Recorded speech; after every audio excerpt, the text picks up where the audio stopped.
Welcome to the Future is Gold podcast series, hosted by Alexandra. We believe in empowering you to take control of your future so you can live the life that you want. And we do that by allowing you to buy, send, spend, earn and secure the world's oldest currency, gold, while being supported by modern technology. At Nauggets, our mission is clear. We're making gold accessible for everyone by giving you the knowledge and expertise needed to make informed and smart financial decisions that benefit you. Hi, and welcome to the 12th episode of the Nauggets podcast. I'm your host, Alexandra. Concerns about high levels of inflation are front page news again in 2022, not only in Australia, but across most of the developed world. Inflation rates are now sitting at their highest level in decades. For most businesses, investors, and most importantly, households, it has been a rude awakening, with this inflation spike coming after a roughly 20-year period since the turn of the century, in which, officially at least, inflation almost ceased to exist. But how exactly is inflation affecting you and your spending? I'm joined on this episode by someone who can perhaps give a little more context. Nauggets ESG Coordinator, Amy Freshwater. Amy, what are the changes that you've noticed in your spending habits in the last few months? Hi, Ali, and thanks so much for having me back on the podcast. It's so nice to be chatting with you again here. This year in particular, I have definitely noticed a spike in prices of basically everything, from our day-to-day groceries to our essentials like our bills, council rates, electricity, even down to firewood that we purchased this year throughout winter. For me, being the main person in charge of our family budget, I know I've definitely had to think about whether or not we can afford things more than I ever have in the past. So we're extremely lucky to be in a financial position where we're not living week to week and having to budget down every last dollar. But this year, I've definitely felt the pressure of what that's like, and it's really tough out there for everyday middle and low income Aussies trying to just pay off their houses, pay their rent, feed their families, buy the things that they need to buy. Yeah, absolutely. Amy, we have heard stories of Australians actually taking on multiple jobs or even little sideline gigs just to stay afloat at the moment. With interest rates rising, electricity bills almost doubling in some Australian cities, and house prices soaring, it's no wonder that many young Australians are cutting down on their luxuries, such as gym memberships, Uber rides. People have almost stopped dining out. They're doing more home cooking and starting to look to ways to protect their wealth. Amy, you mentioned that you've heard of people budgeting down every last dollar. And that's the tricky thing about inflation, is that a single dollar doesn't quite buy you what it used to. Which brings me to my first topic, Amy. What exactly is inflation and how does it work? Yeah, so I'm no expert, but inflation is the rise of prices over time in basic terms. So in turn, that causes a decline in purchasing power. Now, I'm going to just touch on purchasing power because some people may not have heard that term before. So it's the value of currency expressed in terms of the number of goods or service that one unit of money can buy. So inflation is expressed as a percentage, which people would have seen on the news. And that's the rate at which prices for goods and services are rising at a particular time. So it allows for a single value representation of that increase in price in an economy over that period of time. Well, it's certainly happening and we can all feel the pressure of that. But Amy, what are the causes of inflation? So the causes of inflation is basically an increase in the supply of money in an economy. This can happen in different ways. They're called the demand pull effect, the cost push effect, and something called built-in inflation. So the demand pull effect is when demand for goods and services exceeds production capacity. So when people have more money and they're spending more money, that leads to price increases because of demand. Pretty simple. There's the cost push effect, which means the cost of production is increasing, which then leads to an increased cost in the final product or service. And then lastly, there's built-in inflation. So this is when people have an expectation that the current inflation rate is going to continue on its hike in the future, and so they go and demand higher wages, and as a result, they demand higher wages to try and continue their standard of living. So then those increased wages means that people are spending more, and then the cost of goods and services goes up, and so there's just this continuous cycle. I think with everything that's been going on in the world at the moment, I wouldn't be surprised if all three of those factors are actually at play because, we've seen many sectors during COVID-19 lockdowns and closures be affected, especially in terms of production, with people unable to go to work, with parts being not able to reach factories. There's been massive issues and delays in distribution. We've all seen problems with even sending a simple letter. It takes much longer now for things to arrive. Even with the gas prices high because of the conflict in Ukraine, this just knocks on to everything because everything has to be distributed. So we're just seeing many rises across the board. Amy, what are some of the pros and cons of inflation? Yeah, so there are pros and cons. I think a lot of people at the moment are probably feeling the negatives more so than the positives, but there are some positives. It can lead to a higher resale value of assets. So people might be able to sell their assets at a higher price. An example of this might be houses or cars. I know cars and caravans and all of that kind of stuff has really increased in value. Optimum levels of inflation does actually encourage spending. So when the purchasing power of money falls over time, it sometimes incentivizes people to spend their money now rather than save it and spend it later because they're anticipating that the prices are going to go up even more. So property is a good example of that as well. And moderate rates of inflation are actually a sign of a healthy economy. So we usually see some degree of inflation alongside economic growth. In saying that, it can also cause major costs on an economy. So, moderate rates are good, but once we start getting it into high and really variable rates, that can impose costs on an economy.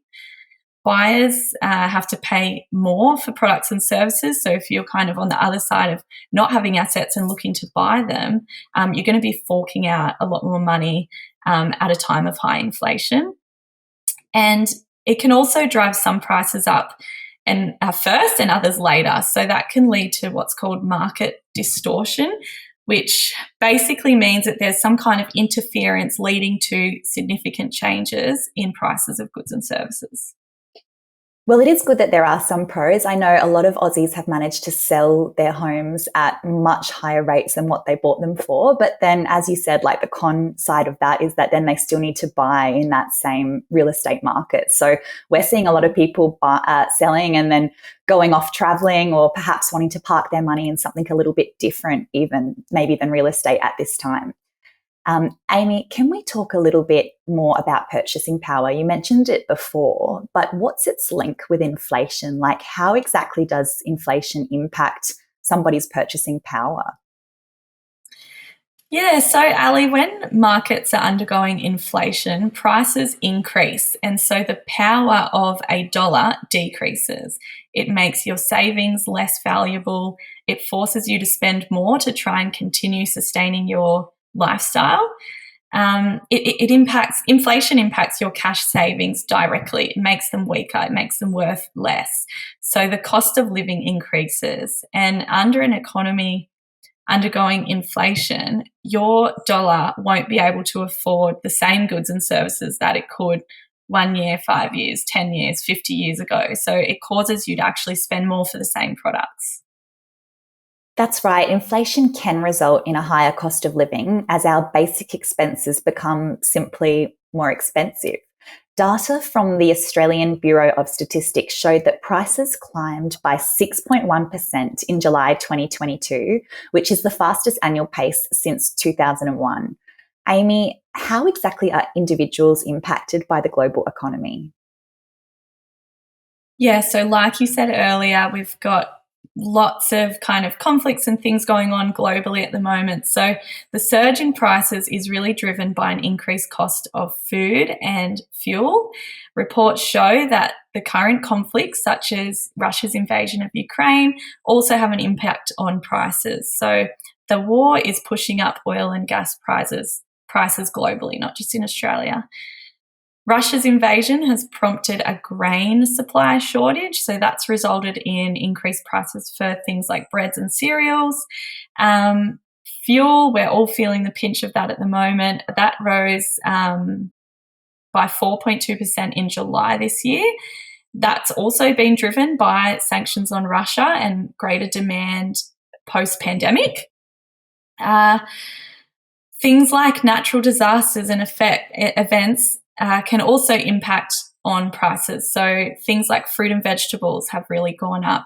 The data is saying by about 5 to 6% this in July 2022, and that's due to the heavy rainfall, the La Nina that we've been experiencing, the floods that impacted a lot of New South Wales and Queensland's major production regions. And an increase in prices does have an impact on the economy, but it is important to note that not all prices across the board are rising in a uniform fashion, and the change in inflation does vary in different places. I think we've all definitely felt that financial burden of the increased price of fruit and vegetables, Amy. Like, I've heard from friends that some of them are not even buying fresh produce anymore, and they're leaning more towards frozen or canned produce because it's simply cheaper, which is really strange when you think of us, Australia, being such a farming, fresh fruit and vegetable country, with most people not being even able to afford the extortionate prices that they're charging now on these goods. Amy, what are some of the products that perhaps you've personally noticed went through significant price increases since the start of the year? Yeah, definitely. So fruit and vegetables, like you said, are a huge one. So it's become a lot more expensive at the grocery store for fruit and vegetables. So about 5.8% this quarter since, the floods and the heavy rainfall that I mentioned before. And like you said, lots of people switching to alternatives. And in some ways, it can be good. People have been buying more seasonally. At the moment, berries are really cheap. So people are kind of stocking up on those and freezing them for later when they kind of go back up again. So so it might make people think about their choices a little bit more. Bad news for carb lovers. Unfortunately, those breads and cereals have also risen due to those grain shortages after Russia's invasion of Ukraine. Also clothing, up about 4.4%, driven mainly by the costs of high freight costs. For those new season items coming in with the spring season. Property, of course, everyone's aware of how much property has risen, particularly here in Australia. The cost of new dwellings has risen about 5.6%. And we've got shortages of building supplies, higher freight and shipping costs, and also really high levels of construction as well. So that's all kind of fueling that increase. In addition to that, filling the new home with furniture is also costing more. So that's risen about 7%. Fuel is, again, having a huge impact. Fuel prices have kind of fluctuated a little bit this year. They did fall in April after the federal government has cut the fuel excise. But it's risen again since then in May, June, and we're about to see more hikes in that, with that fuel excise is actually about to return tomorrow in Australia. So, and then the final big one that I want to touch on is international travel. So that has increased massively by almost 20%. So after the pandemic and the travel restrictions have all been lifted, the demand to go abroad has really increase. So demand for flights to Europe exceeds the current capacity. So shout out to anyone enjoying a nice European summer. Very jealous. I know for travellers to and from Australia and to many other countries, and even within Australia domestically, flights are so full, they're overbooked. So demand is a huge key player when it comes to those price increases in travel. For sure. And I think with a lot of airlines kind of falling behind in COVID and maybe even going out of business, there's just a lot less routes, much smaller networks. So a lot of price gouging is going on with the air tickets. I think travel might soon become more like how it was in our parents' generation, where it's a luxury that not all get to enjoy. I know back in those times, if you went on an international trip, it was big news. You know, your whole family might come to the airport to see you off. And we've grown up in a generation where it's been cheap and readily available to us. And most people that we know would perhaps pop abroad once a year, but that might just simply be changing.